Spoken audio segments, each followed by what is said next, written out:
all you cool cats and kittens. Hey, it's Chelsea here with Hula, and today I'm going to show you a few tips for hula hooping if you are a total beginner. So if you're quarantined in your house right now and you've got a hula hoop, then you've got something fun to do. Let's get started. First thing you're going to want to do is have a hula hoop that is the right size for you. A lot of people think that they can't hula hoop because they tried with one that was too small, like the ones they sell at the store, which are made for children. When you hula hoop with a hoop that's the right size, it should look pretty much like this. Now let me show you what it looks like when you use one that's too small for you. This hoop is very little. As you can see, it's going to be a lot harder to keep it up because you have to move a lot faster and use a lot more energy.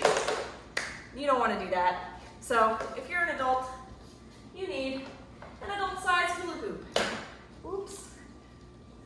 Good news, if you don't have one, I make them and you can buy one from me.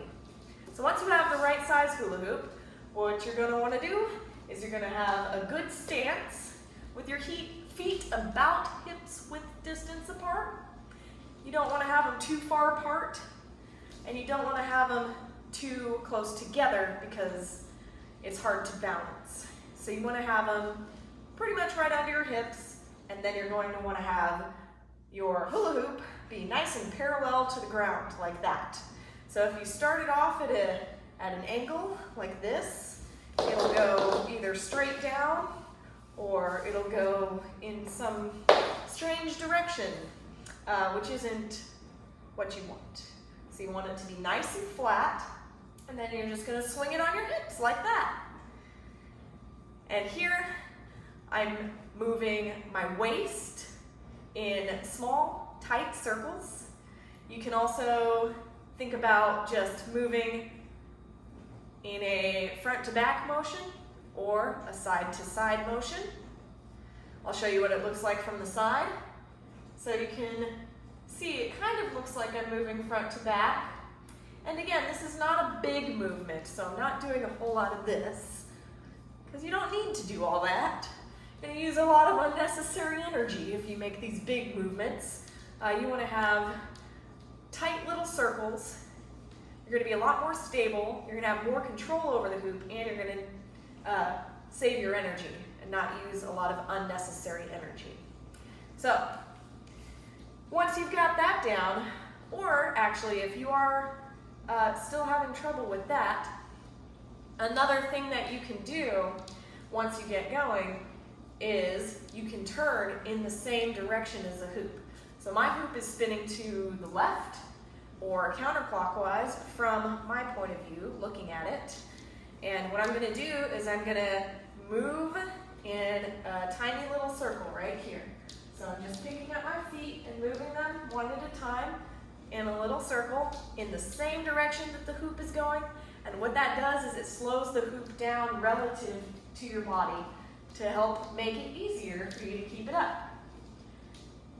Here's what it looks like if you go against the hoop or the opposite way.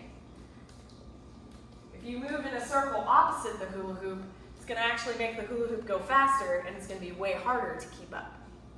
So, you've got holding the hula hoop flat when you start, good stance with your feet hips width distance apart, not too wide and not too narrow, and you've got turning in the same direction that the hula hoop is going. Yay! And remember, the hula hoop wants to move wherever your body is moving. So you really want to focus on your waist, core area.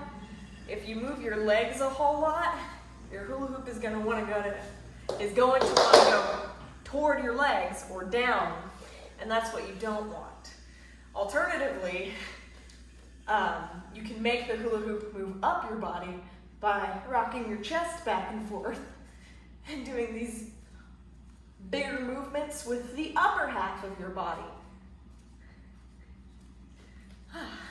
So if you remember that the hoop wants to be wherever your body is moving, you can eventually get really good at manipulating its motion and getting it to move up and down your body.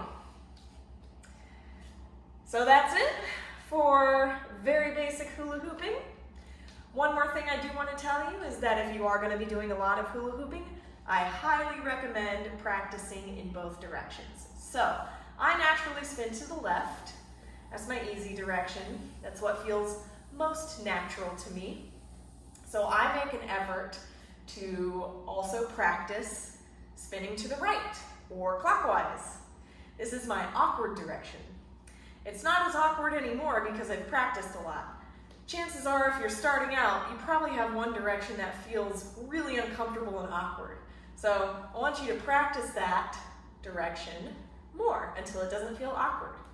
The reason you want to do both directions is so that you stay symmetrical and you don't develop weird muscular imbalances in your body from only spinning in one direction.